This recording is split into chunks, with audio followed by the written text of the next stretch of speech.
우리 시편 지금 묵상하고 있는데 우리 샘물교회 교우들도 여러분의 삶 속에 시편을 계속 써가면 좋겠어요. 물론 성경에 올라올 시편은 못 되겠지만 우리 모두는 다 우리의 삶을 통해서 시를 쓰고 있거든요. 여러분들이 하나님을 경외하고 예배하고 노래하고 신앙생활하는 자체가 시입니다. 그런데 오늘 시편 103편 기록했던 다윗의 시를 보면 굉장히 감동적이에요. 하나님을 깊이 만나셨고 얼마나 하나님 때문에 만족했으면 자기 영혼에게 여호와를 송축하라 할까. 그리고 이 다윗은 하나님의 언약하신 그 언약을 역사 속에 성실하게 성취하신 그 하나님에 대한 경험이 생생해서 여호와의 이름을 굉장히 높이고 있어요. 여호와, 하나님의 대표적인 이름 아니겠습니까? 자존자이시고 언약하신 대로 성취하시는 하나님. 하나님은 영이시기 때문에 우리가 하나님 볼 수가 없지요. 그런데 하나님 당신을 우리에게 계시해 주실 때 계시의 방법이 언약과 성취라고 했어요. 그 언약의 내용을 세 가지로 항상 생각해라고 그랬지요. 나라에 대한 언약, 아담에게도 노아에게도, 아브라함, 이삭, 야곱, 이스라엘에게 나라를 주시겠다.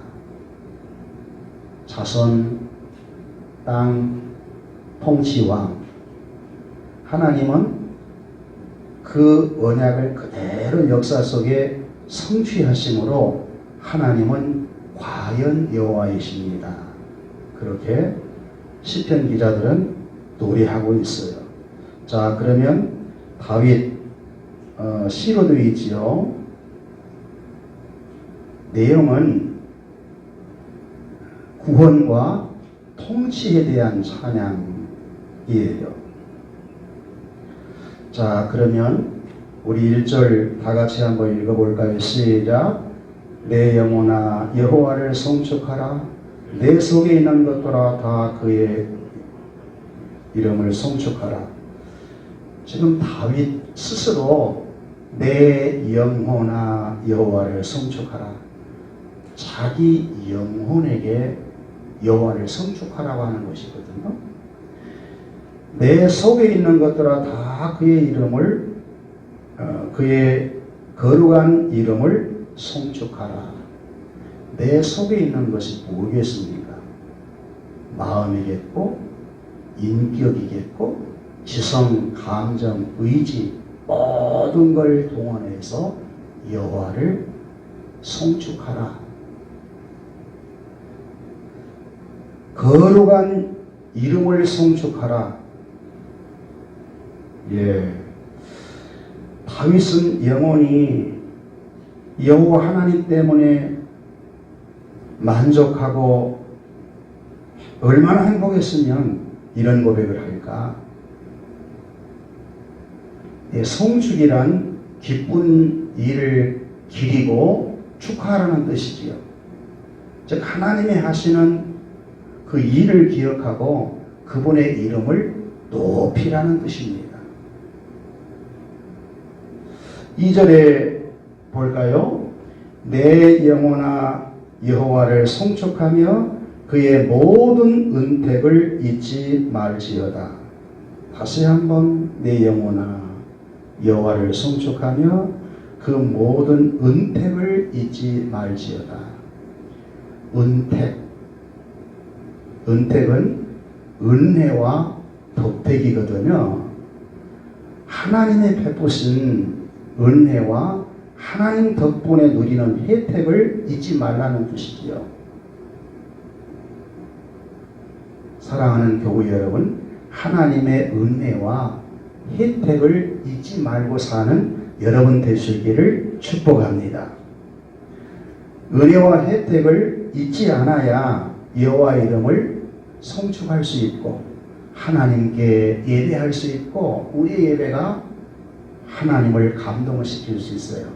그리고 예배를 통해서 여러분들이 행복이 될 수 있거든요. 그러면 다윗이 경험했던 은택이란 무엇일까? 다윗이 경험한 것은 언약 자손들이 다 경험할 수 있는 겁니다. 3절부터 5절에 하나님으로부터 입었던 은택의 내용이 나와요.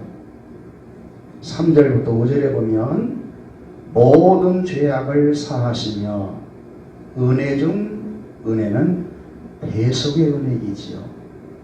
죄 사함의 복. 다윗은 그 고백을 참 많이 해요.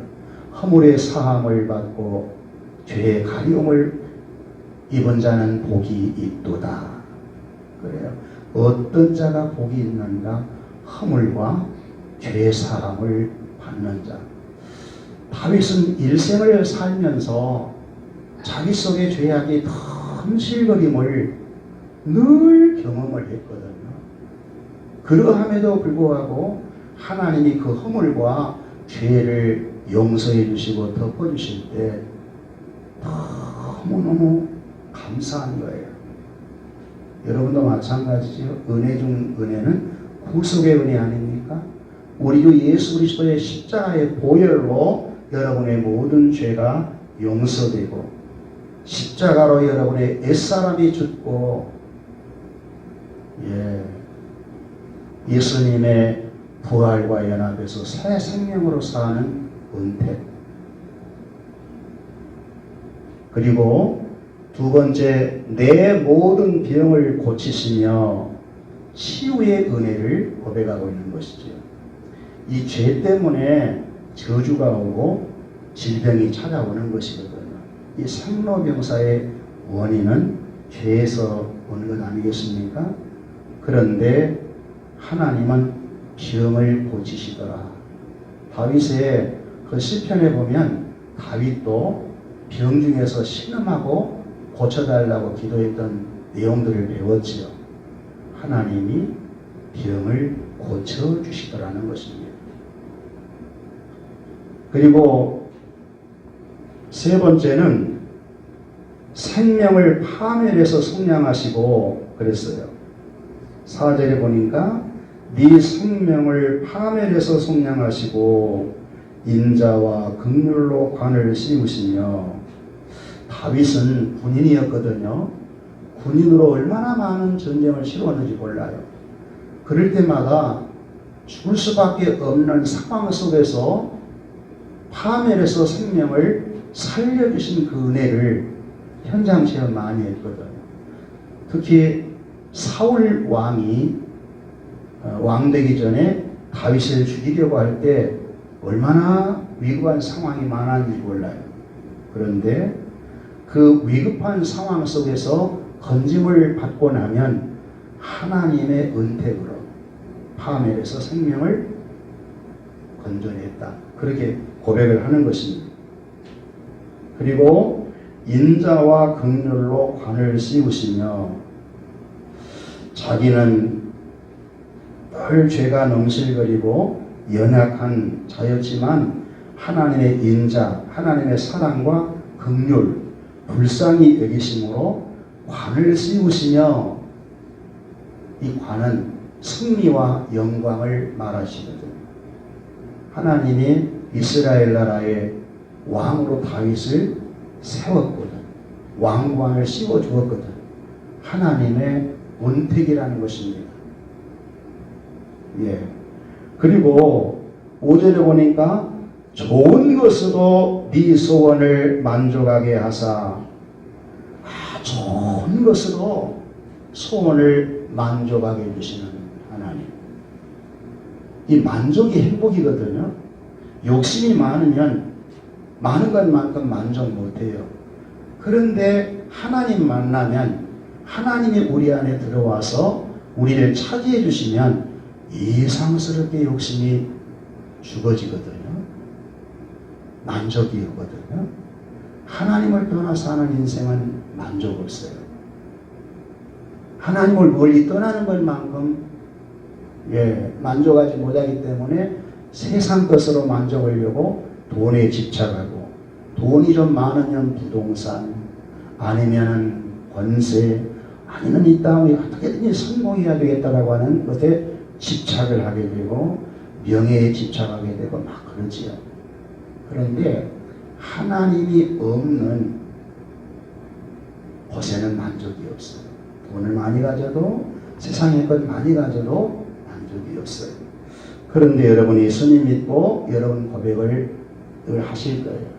예수 한 번 믿으시면 이상스럽게 만족함이 오잖아요. 이 만족함 속에서 행복이라고 하는 고백이 툭 튀어나오는 겁니다.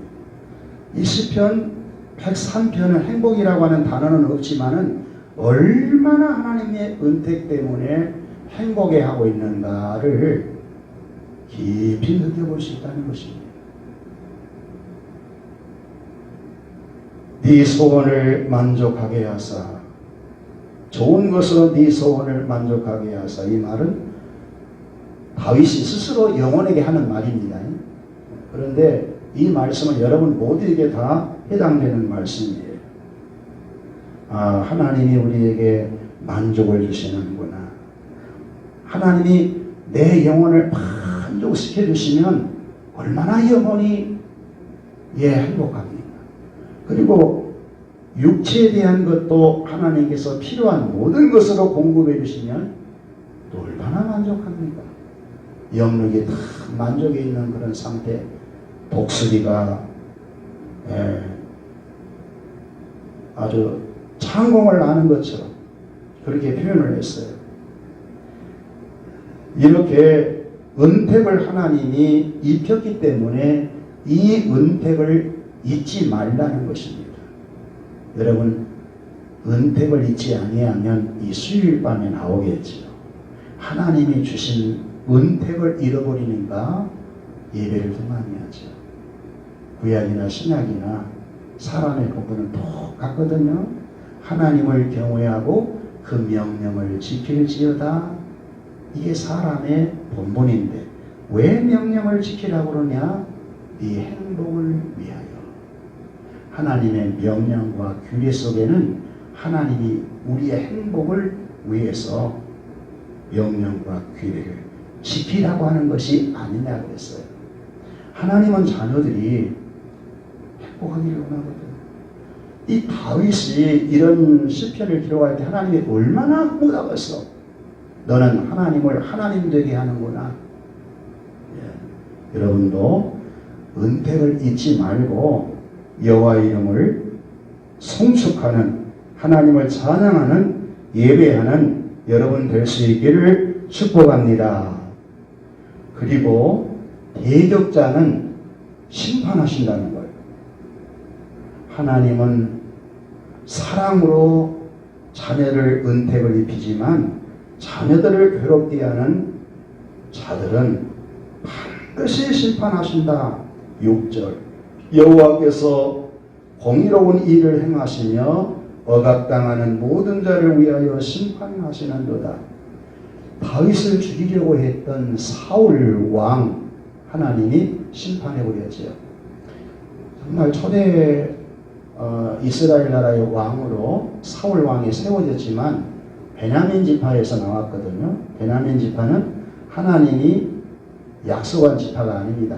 유다 지파에서 나와야 되는데 이스라엘 백성들이 우리에게도 왕을 세워달라고 그러니까 그래 한번 세워줘라. 사무엘을 통하여서 잘난 왕, 너무너무 인물이 충출하고 뛰어난 사울을 시켰거든. 그런데 다윗을 얼마나 죽이려고 했어요. 하나님이 마지막 블레셋과의 전쟁 때에 사울 죽고 사울 아들과 함께 죽는 비극을 맞이하거든. 하나님의 택한 자를 괴롭히면 하나님의 심판한다. 공의로운 심판이다. 이것을 고백하고 있는 겁니다. 그리고 억압당하는 모든 자를 위하여 심판하시는도다. 하나님은 사랑과 공의로 통치하시는 분임을 이미 다윗은 경험을 했거든요. 왕의 자리에 올라가면서도 그런 고백을 했어요. 하나님께서 사랑과 공의로 통치하는 것처럼 나도 백성을 그렇게 통치하겠습니다 라고 하는 다짐을 했던 내용을 우리가 들었었지. 하나님은 사랑과 공의로 통치하시는데 의인들을 괴롭히는 대적자들은 공의의 심판을 반드시 내리신다. 그러면서 이 다윗을 경험한 하나님은 어떤 하나님이실까? 7절부터 쭉 13절에 보면 그 행위를 모세에게 그 행사를 이스라엘 자손에게 알리셨더라. 무슨 말씀일까요?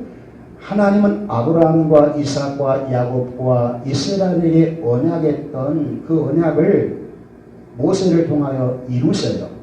애굽 땅에 생육 번성된 이스라엘 백성들을 출애굽을 해서 약속의 땅 가나안으로 들어가려는 하나님의 목적을 모세를 통하여서 이루지 않아요. 출애굽의 은혜로 10가지 재앙을 하나님이 내렸어요. 홍해바다의 기적, 마라의 쓴물, 이런 행사들을 모세를 통하여서 알리셨다고 하는 것은 하나님은 언약대로 성취하면서 하나님의 일을 보여주심으로 하나님이 여호와이신 것을 계시해 주었다는 것입니다. 그 하나님은 어떤 하나님이신가? 8절 읽어봅시다. 다 같이 시작. 여호와는 긍휼이 많으시고 은혜로우시며 노하기를 더디하시고 인자하심이 풍부하시도다. 이게 이제 이 다윗 왕이 경험한 그대로입니다. 여호와는 긍휼이 많으시더라는 거예요. 은혜로우시더라는 것입니다. 노하기를 더디하십니다. 인자하심이 풍부하시도다. 여러분이 믿는 하나님이 이런 분이세요.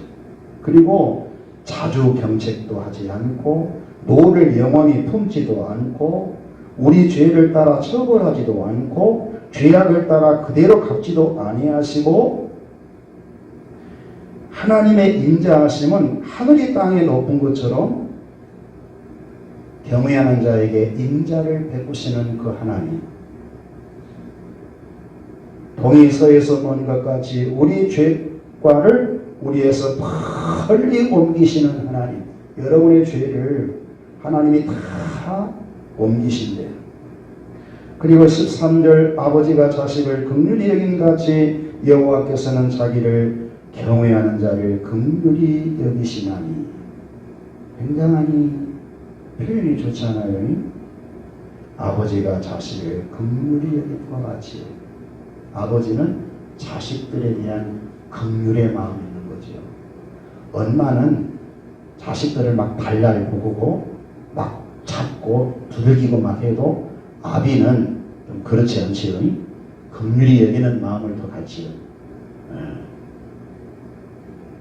하나님 아버지가 그러신다. 그러면서 자기를 경외하는 자에게 긍휼히 여기신다. 인자하심과 긍휼히 대하시는 하나님.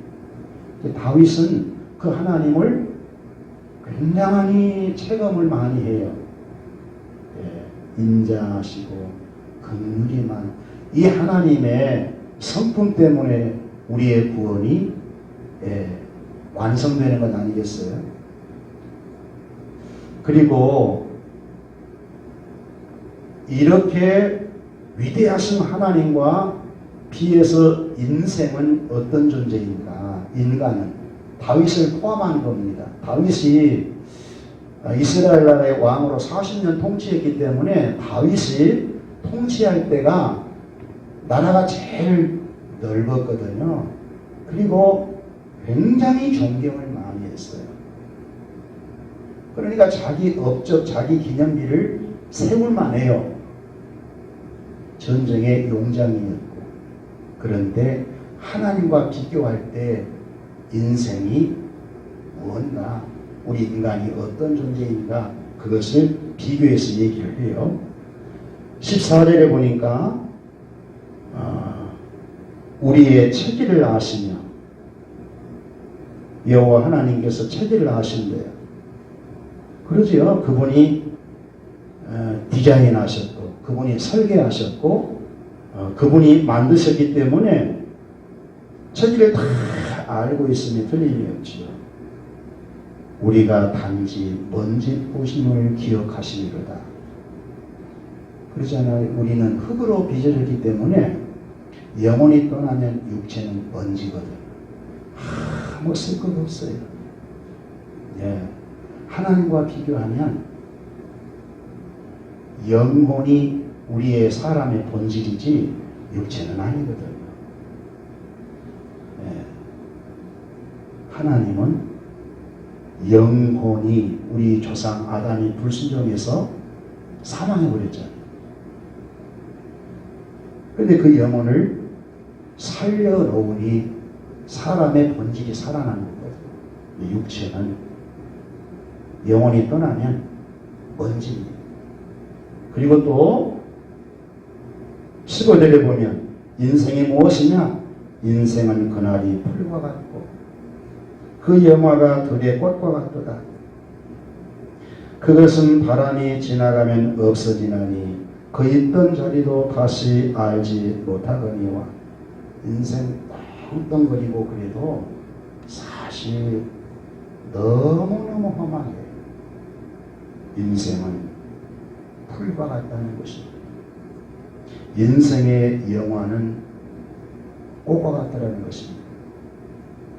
다윗도 40년 왕의 자리에 앉았을 때 영화가 대단했거든요. 그런데 그것은 풀의 꽃과 같다. 다윗의 인생 70 살고 갔거든요. 너무너무 짧게 풀과 같다. 그리고 우리 인생 까불 것 없어요. 교만 부릴 것 없어요. 뭐 욕심내고 그렇게 아웅다웅할 시간이 없어. 그냥 행복하게 살다가도 부족해. 제가 볼 때는 그래요. 그래서 이 다윗이 고백하였던 이 시편을 우리가 묵상하면서 정말 내 영혼이 하나님 때문에 이렇게 만족할 수 있다면 얼마나 행복한 삶을 살다 갈 수 있을까? 다윗이 왕의 자리에 올라서 행복하다고 고백하는 건 아니거든요. 죄의 사함, 치유의 은혜, 사망에서 생명으로 옮겨준 이 은혜들, 근데 다 영혼을 만족해 주었던 은혜거든. 여러분은 더 큰 은혜 받았지요? 우리 주 예수 그리스도가 여러분의 죄를 다 안고 대신 고난당하고 죽어주신 그 은혜 때문에, 그 피로 우리의 모든 죄를 사해 주었기 때문에 얼마나 큰 은혜를 우리가 입고 있습니까? 예. 그래서 우리 인생 너무 까불지 말고, 예, 겸손하게 하나님을 잘 경외하고 살다가 하나님 나라 가면 얼마나 좋겠습니까? 바람이 지나가면 없어지나니 있던 자리도 다시 알지 못하거니와. 그렇지 않아요? 풀도 뽑아버리면 꽃이 져요. 언제 그 꽃이 거가 있었나? 몰라요. 우리 인생도 그래요. 23일인가 우수영 교회 정필도 목사님, 참 훌륭한 목사님이시죠. 기도 많이 하신 목사님, 우리 교회에 큰 은혜를 입히신 목사님, 그분이 소천하셨어요. 좀 더 오래 살 줄 아셨는데 소천하셨어요.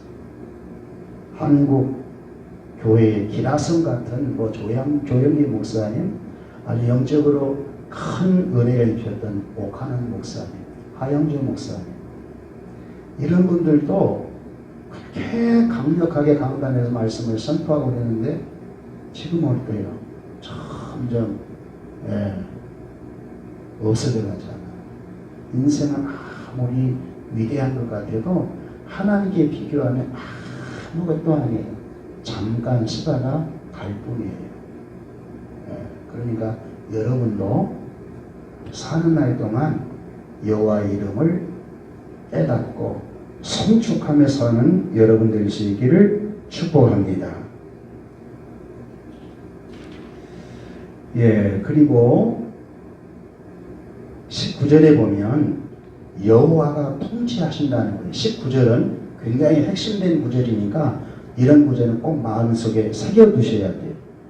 꼭 새기시고 이 어려운 때일수록 이 말씀을 굳건히 믿고 여호와가 통치하신다.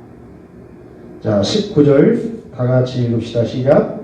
여호와께서 그의 보좌를 하늘에 세우시고 그의 왕권으로 만유를 다스리시도다. 다윗 왕은 여호와께서 천지 우주 만물을 창조했기 때문에 하나님께서 창조하신 목적에 따라 천지 우주 만물을 통치하신다는 겁니다.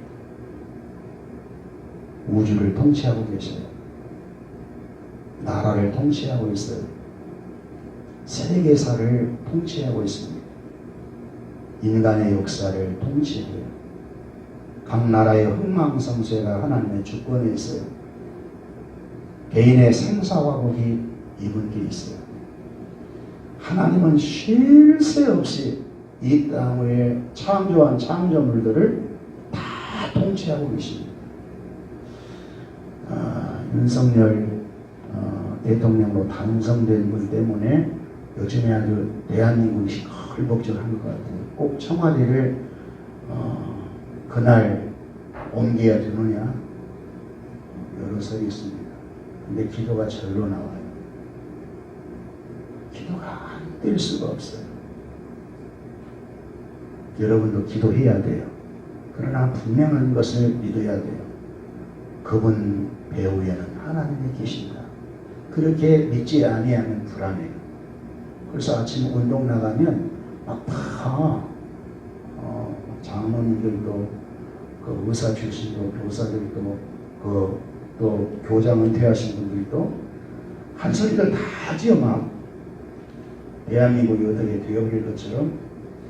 그러나 배후에는 하나님이 통치하십니다. 장로님, 우리 그걸 믿읍시다. 그리고 대한민국의 장로님이 계시잖아요. 대한민국에 장상수 목사가 있잖아요. 의인 몇 사람만 있어도 대한민국 살아 있습니다. 우리 걱정 말고 여러분들이 이런 말씀 갖고 그 하나님에 대한 신뢰를 해야 된다. 만유를 통치한다고 그랬잖아요.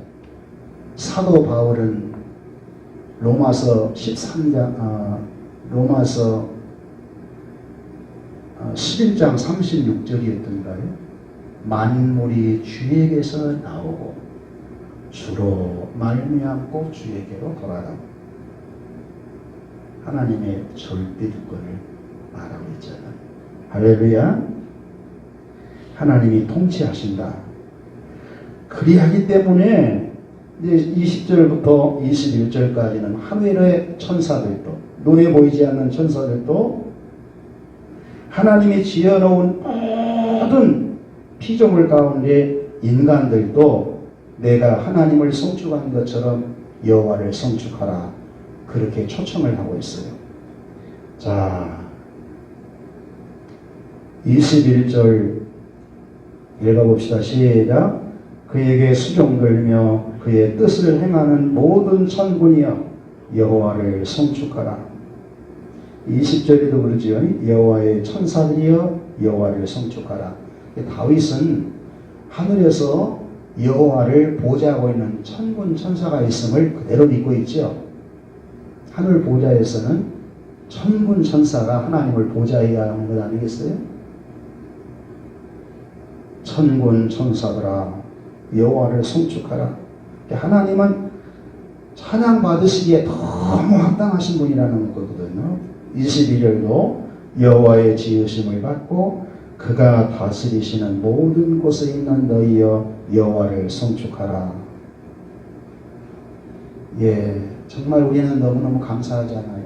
하나님이 지어놓으신 만물 또 피조물 가운데서 저와 여러분이 선택받고 이 수요 예배에 나와서 하나님께 예배드리고 있는, 여호와의 이름을 송축하고 있는, 하나님을 찬양하고 있는 여러분의 모습이 얼마나 영광스러운지, 얼마나 하나님께 감사하고 있어요.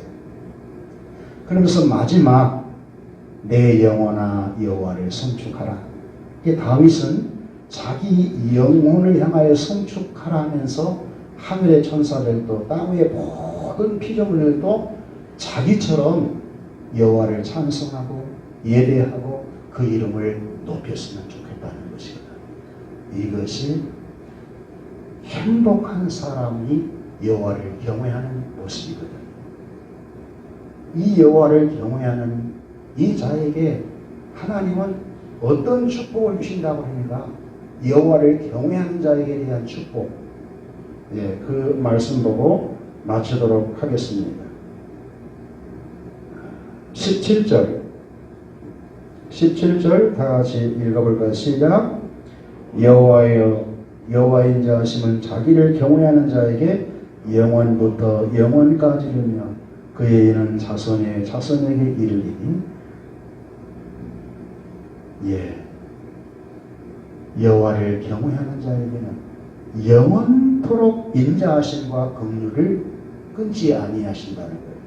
그러니까 하나님의 의가 나뿐만이 아니라 내 자손 대대에 미치게 하신다는 거예요. 하나님을 경외하고 하나님 명령 아래 사는 자가 얼마나 놀라운 축복을 누리고 사는 것인가. 이 땅에서뿐만 아니라 하나님의 나라에서도 복을 누리고 산다는 것입니다. 그러므로 하나님을 경외하고 하나님 말씀 따라 사람의 본분대로 하나님의 자녀답게 하나님을 예배하고 살 때 이 다윗처럼 여러분의 영혼이 아주 만족스럽게 너무너무 행복하니까 하나님을 송축하면서 천사들도 모든 피조물도 자기처럼 여호와를 송축하라 이렇게 초청하고 있는 것입니다. 그렇습니다. 여호와를 송축하는 자는 행복한 분들입니다. 기도하십시오.